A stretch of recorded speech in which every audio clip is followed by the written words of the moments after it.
Hello, I'm Sue Stockdale, and welcome to episode 136 of the Access to Inspiration podcast, where we dive today into the fast-paced world of esports, exploring what it's like to race online in this ever-growing industry. I'm thrilled to have Mark Fletcher with us today, the founder of Altitude Esports, a sim racing team that's making waves in the competitive gaming scene. For Mark, creating this team was derived from personal loss and a desire to create community. And I also learned from him how the physical and mental demands are more than you might imagine, and why he is passionate about this sport. As always, you can read a transcription of this episode as you listen on our website at accesstoinspiration.org. Welcome to the podcast, Mark. It's lovely to speak to you today. Now, this is the first time I have spoken to an owner of a esports team. Is that how you would describe yourself? Yeah, so we race online, all from our bedrooms, our living rooms, garages, all that. Yeah, it's definitely something different to your normal guests on the show.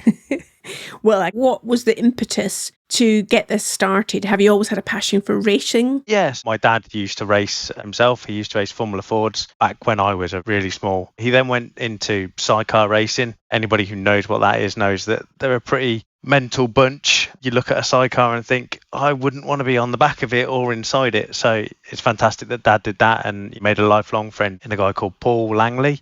I've been around racetracks since I was a small child. I learned to ride a push bike at a racetrack. So me and my dad, we went into model car racing. So it's like a scaled down version of a real car. And we were successful as a team. Me and Dad, we travelled the country. I've won a couple of national titles. And then I generally can't remember how I found sim racing. But I mean, it's upscaled so massively now, from obviously racing on stuff you can buy at now, Currys, to racing on high performance rigs that blow most of the people's minds of how much money we put into it and how realistic it is these days. Just describe to the listener then, what is racing in an esports team all about?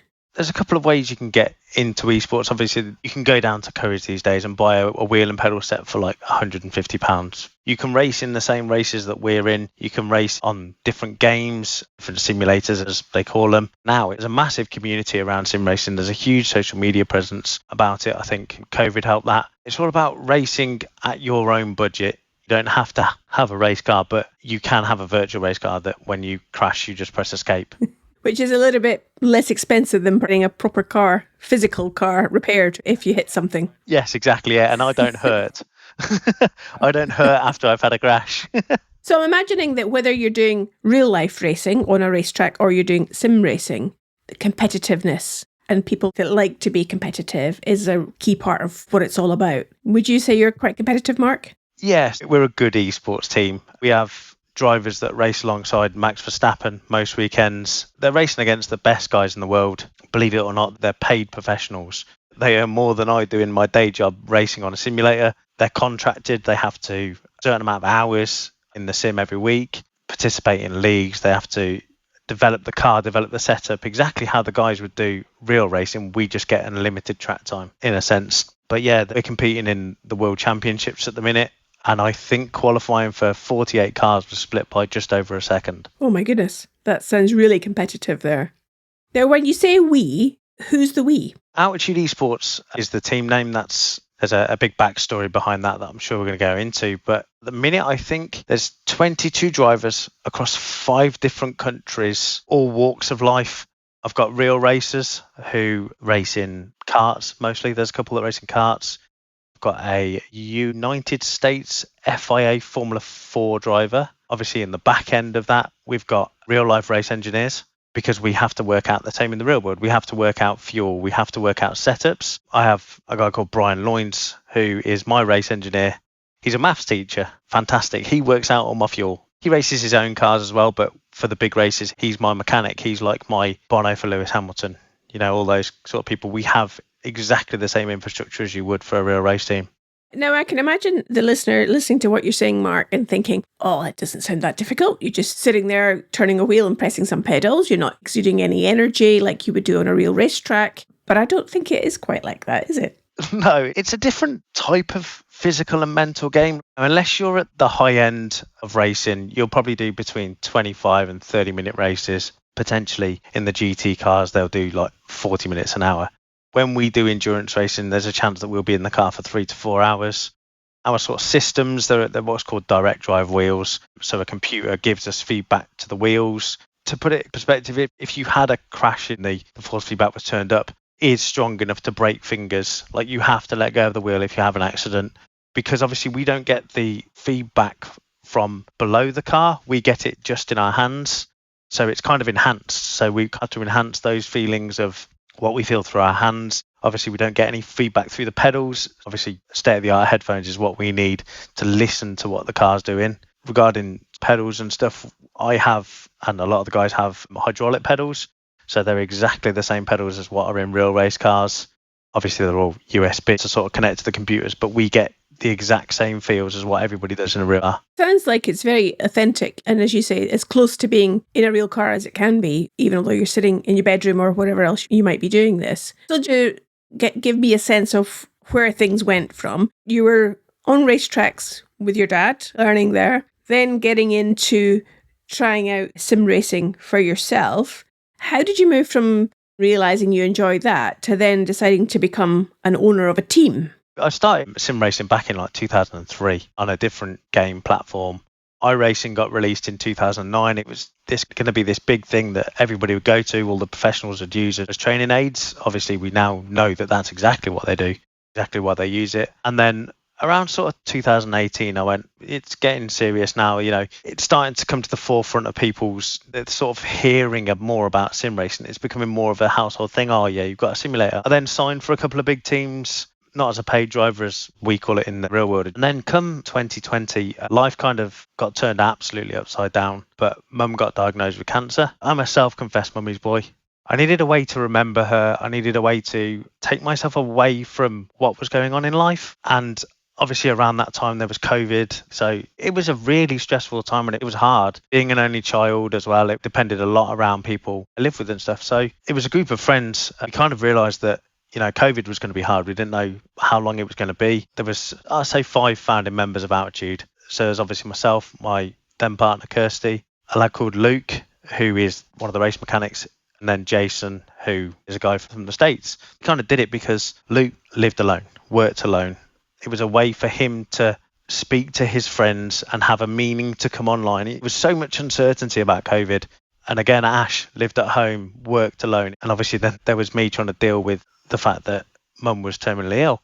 So we kind of set this team up just to like, right, let's make a little team. We'll have our own little bubble kind of thing. It'll keep me protected. When mum was ill, I used to stream on Twitch. So Twitch is like a platform that I'm going to guess some listeners know of. It's a streaming platform that you can showcase what you're doing. I used to stream on that and mum and dad would religiously watch. And it was fantastic because they could see that I was enjoying it. I come to think of it, whether dad knows or mum maybe didn't know that Altitude was to remember her. So we wanted it to be like Altitude, like the clouds, the mountains, all that sort of stuff. We've kind of grown from there. And it's amazing that I look back and every time that the car touches the track, it's like I remember mum. You know, I'm so immensely grateful for everything that mum and dad do for me. Like even to now, me and dad both still mechanic in a Sports 2000 team. We know we're still very, very close. But I aspire to be like those. They're fantastic. What a lovely way of having something that brings everyone together that you described there in your team for different reasons, but nonetheless, some way of connecting together and finding meaning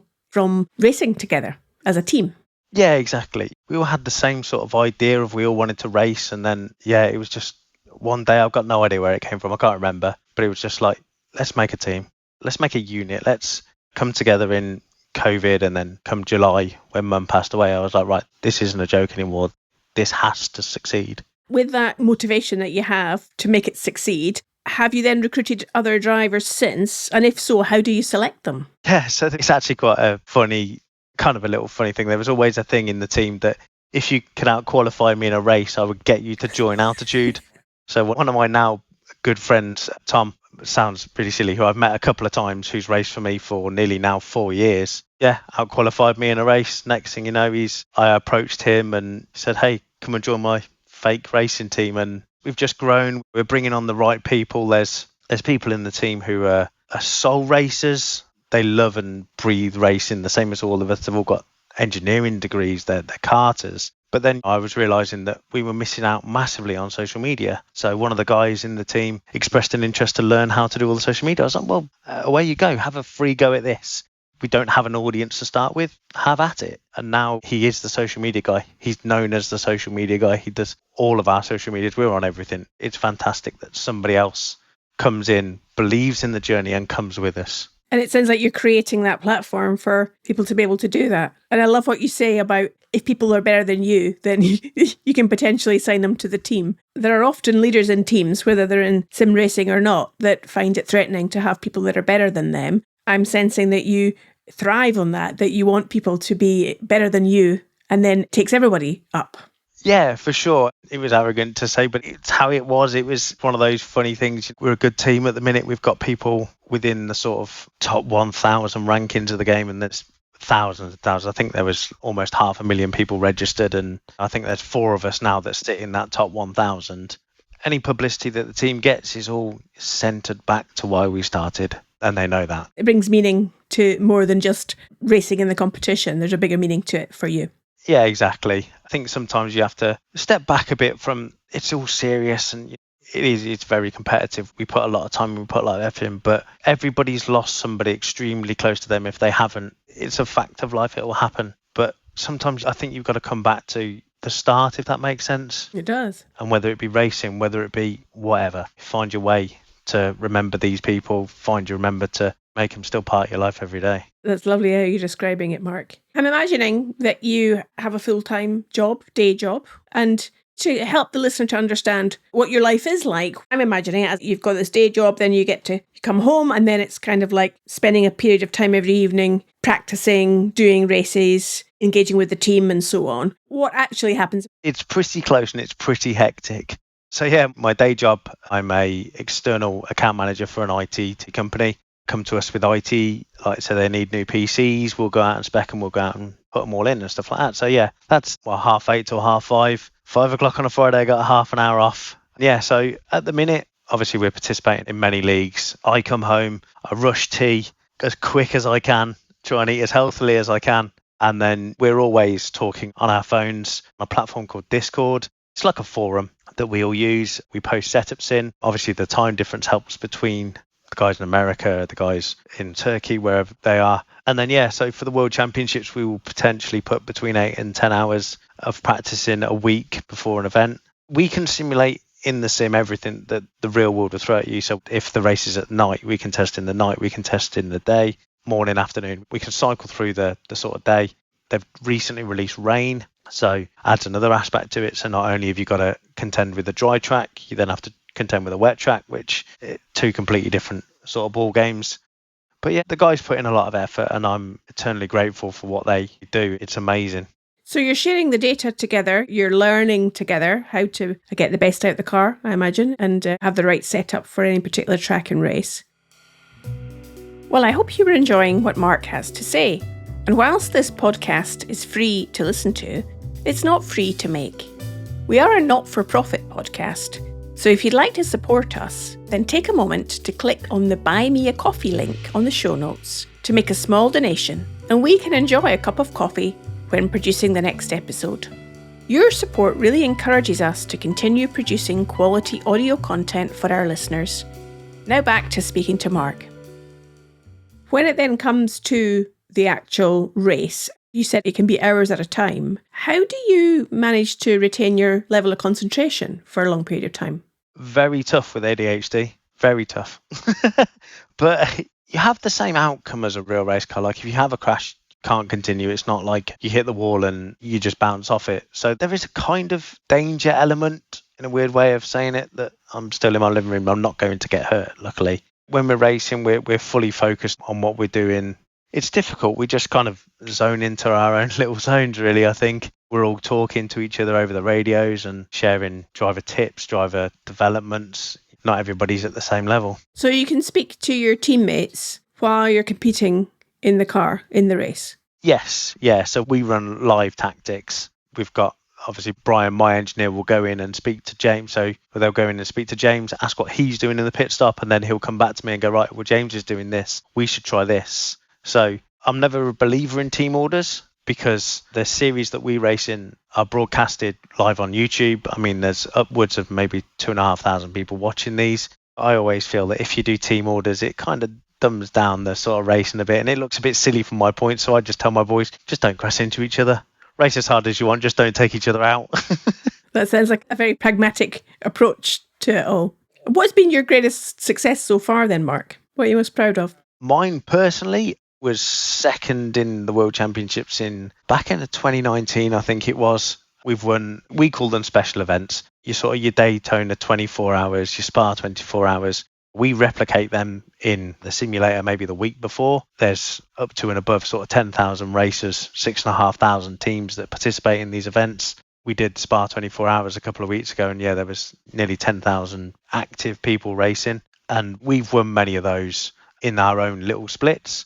So what they do is you have a thing called iRacing, which is kind of like a ranking system. So the best drivers in the world are high up in the ranking systems.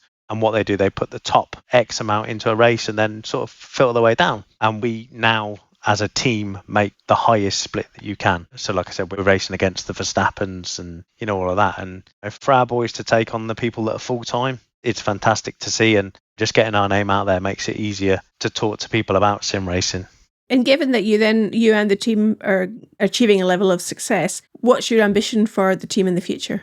I think it's changed. I think when I started, we wanted to be one of the best in the world. With the sort of way that racing is, and it evolves, and there's always new people coming through, you kind of get to a level that you're happy with. We've got great drivers. The focus of the team now, I feel, is moving more away from the racing, but more the sort of development of the team and the people. I think, again, it comes back to sort of why we started. In my head, there's a lot more mentally that goes on with people than I think anybody cares to realise, whether you come out and say it, whether you bottle it up. I bottled it up for years, only because being like an only child, I didn't want to put pressure on anybody else. I was probably not my normal self, but I was to myself, if that makes sense. And everybody else around me, I'm known for being the happy, smiley kid. I will always be the happy, smiley kid. But yeah, it's kind of shifted now a bit. And I think bringing people's mental health into a race team and giving them inspirational people to listen to, we only have to inspire one person to be better or to want to go out and be better, and then that's job done. That's just the way I think that it's going. Whether other race teams are thinking like that, I'm not sure, but that's the way I think that Altitude's heading. Well, it sounds very similar to, let's call it real world racing, where it isn't just the physical aspect of driving the car. People have got to have their head in the right place and also be developing as people to really get the best from themselves. Sounds like you're taking that approach similarly with this sim racing too. Yeah, exactly. When you get in a real race car, your head needs to be on racing and nothing else. And it's the same for our guys. It's got to be. I've been in that position, so I now want to help however I can. It's wonderful that you've got that mindset for how you're approaching the team, Mark. I want to just turn our attention then to real world racing, because you also mechanic for a team who have a car. So how do you find that difference then, given that you spend so much time in the virtual world? What's it like then when you actually get down to a race circuit and have to see real people, work on real people on a real car? Yeah, that's fantastic. I've been in Sports 2000 for a number of years. It was, again, a family-run team. Myself, Mum and Dad used to run a Sports 2000 team. Obviously, I think when Dad and Mum retired, Dad wanted something to do. He's a very good gardener. He's a very good painter. And luckily, we live across the road from a Sports 2000 racer. Dad's like me, he'll talk to anybody, he'll find out what's going on. And he met up with Peter Needham, who races in the Pinto class. And next thing you know, Dad comes back saying, "Hey, Mark, do you fancy running a couple of cars?" "Yeah, Dad, of course we can. Yeah, let's have a go at it." So we bought all the stuff. We used to run 2 Pintos, Colin and Mira Fairband. We ran them successfully for a couple of years. Mira won her historic class a couple of years after we started. My dad's a fantastic mechanic. It was maintained and cleaned to within an inch of its life. We had a lorry, we had trailers. It was a real family affair. And then in our last year, we brought on Eugenio, another Pinto racer, which means we then had a lorry and a trailer. And then when Mum passed away, we kind of disbanded the team for obvious reasons, because she knew everything. There's not anything that woman did not know, whether it was admin, HR between me and Dad, or just the general planning of race meetings, making sure that me and Dad would eat at the racetracks, making sure that we'd have somewhere to sleep. There's photos that I've still got on my phone of Mum cooking Dad's ready meals in a microwave in the back of an eco trailer. It was really good. So obviously After all that ended, me and Dad kind of drifted away from the Sports 2000 sort of paddock, because obviously we were both grieving over what had happened. And again, Peter Needham came out and said, John, I've got somebody else who wants running. Do you fancy coming back into the Sports 2000 paddock? Dad trots with his van. And he's now running a man called David Gorst, who is new to racing. He'd never stepped foot in a race car before. And again, Dad helps transport the car to the race meetings, does all the race prep and stuff on the car, and just kind of helps him through his journey into racing, which he'd never been in before. In between all that, us youngsters, as we get called, collected together, and I became really good friends with Josh Law.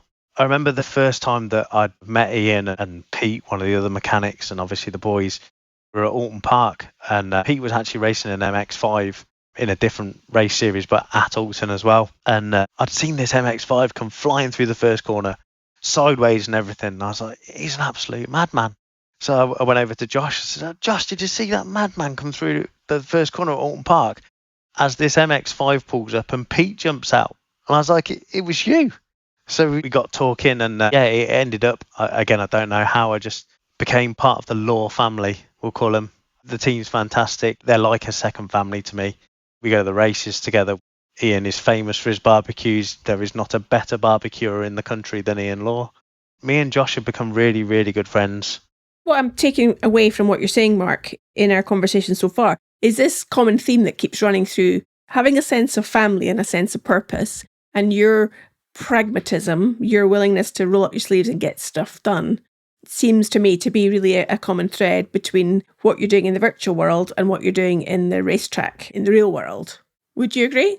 Yeah, definitely. We're very close as a family, and so are the Laws. They're a massive team, and so are the Gorse with all the, they're all a family. And I think that's what the Sports 2000 tries to bring into racing. It's a club sort of series, but you see the families there. It's not just a day out for lads and dads. And for the listener who is not aware, then the co-founder of this podcast, Clive Steeper, is also a driver in the Sports 2000 community. And there's a podcast that I also host for Sports 2000. So I recommend you go on and listen to those episodes, and you'll find out more about some of those people that we've been hearing Mark speak about in the Sports 2000 community. So Mark, I know you do a lot of running and you play golf. How do you enjoy those things? How do they help you, if at all, in the sim racing and the real world racing world? Yeah, running has always been a passion of mine. I do a couple of half marathons a year, not to an amazing level, but I get round. I enjoy being able to zone out and just think about life. It's nice to be able to get out to enjoy new cities. I've done the Belfast half marathon. I'd never been to Belfast before, so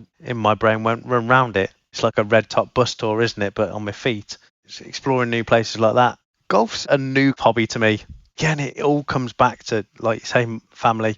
I played golf maybe once or twice a year till COVID, when the only thing you could do was play golf. And then evidently I bought all the best clubs that I could buy, and now I realise that doesn't really matter. It's the squidgy bit in the middle that's hitting it, which is the problem.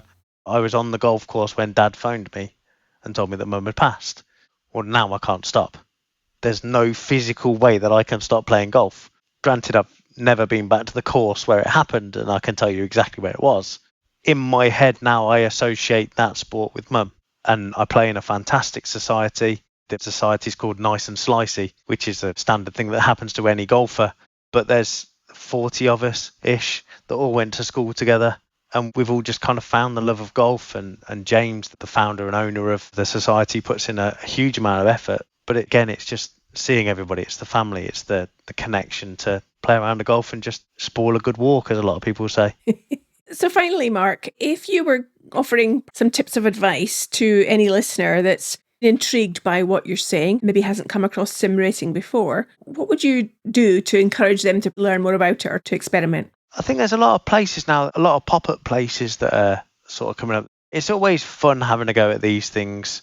It's definitely becoming now more of a mainstream sport. I think there's so many different avenues that you can go down in sim racing. You don't have to be a driver. The love for cars will get you there, obviously. I'm due to speak to a training college soon about the other people that make up a sim teams. You can be involved in a sim team by taking photographs of the cars. Obviously, the painting all done on Photoshop. Obviously, there's Photoshop people out there that they don't even know that that's what we do. There's a lot of different ways to get into it. just go down and buy a little cheap set from Curry's. Don't waste thousands of pounds, because we all do that and go, oh, I'll probably just sell it now. But yeah, I think it's definitely something that people need to try at least once, because it's good fun. I love it. I'd be lost without it, and I'd definitely be lost without the team. You've really given us a good sense of how important it is to your life and the passion that you've got that you are sharing with the team around you. I really wish you and the team well, and you've also left me with a sense that there is space in this sport for people from all different walks of life. You mentioned a maths teacher earlier doing calculations for you in terms of your fuel. So no matter whether anybody wants to be a physical driver, seems like there's a space that they could get involved. So if they do want to find out more about you and Altitude Esports and what you do, how might they be able to do that on the internet? So we've got a Facebook page. That's our biggest platform. So if you just Google Altitude Esports, we should probably come up. I hope we come up by now. Twitch is another big one if you want to watch our guys. We stream every Monday night at 8 o'clock, especially now that the World Championships is happening. Or even just, not just Altitude, but even iRacing in general. If you put into YouTube iRacing, there's always something going on. There's always some broadcasts. Some real life commentators are now commenting in sim racing, so it's fantastic. And I know that just recently Max Verstappen from Formula One fame was given a bit of a telling off because he'd been staying up late in the night doing some sim racing. Yeah, that's exactly what happened. So no matter where you are in a level of sport, we can get hooked into something like that that's really interesting. Exactly. And that kind of brings it down to everybody, that you can be racing the best in the world from your living room. Sounds so exciting. Good luck with it all, Mark. Good luck with the team, and it's been lovely to speak to you today. Thanks, Sue. Well, I hope you learned something new from Mark about esports. And continuing with that sporting theme, I recommend you also listen to episode 68, where Katrina Jennings, an Olympic athlete and endurance runner, describes the preparation, training and mindset required to perform at the highest level of athletics. We now have more than 130 episodes ranging from business and sports to the arts and social change. Just hop on over to Access to Inspiration to discover them all. Next week, my guest is Agnes Spona, who's passionate about transforming education and learning. I hope you can join us then.